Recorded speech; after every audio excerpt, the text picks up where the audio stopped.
This was an event about numbers and political pull, proving to politicians the immigration issue has to be dealt with. The next president of the United States is going to be a Hispanic. Thanks to the growing Hispanic population, for the first time in decades, immigration reform could pass Congress. 8 senators have been working on a compromise.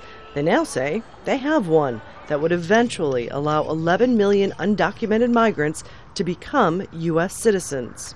Going through a criminal background check, learning English, doing all the elements of what will earn you the right towards permanent residency and then U.S. citizenship.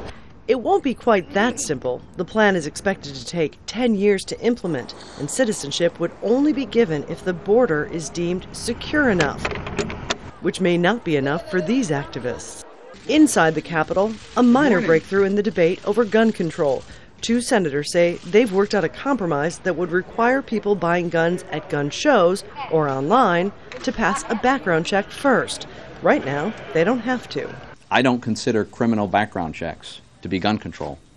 I think it's just common sense. Even that provision is by no means certain to pass. The other parts of the president's plan to limit the future sale of some assault weapons and high-capacity ammunition clips still seem unlikely to become law. Which is what is being said about the budget proposed by the president Wednesday. He wants to cut funding for the elderly, raise taxes on the wealthy. A familiar plan that got the usual response from Republicans. We believe strongly that it is time for Washington to deal with its spending problem. Officially, the White House says they're hoping that this compromise can restart some sort of negotiation to get to some sort of long-term debt deal so they don't have to keep governing from crisis to crisis. Politically, it could help the president try to campaign against Republicans to try and get his own party back in charge for the final years of his presidency. Culhane, Al Jazeera, Washington.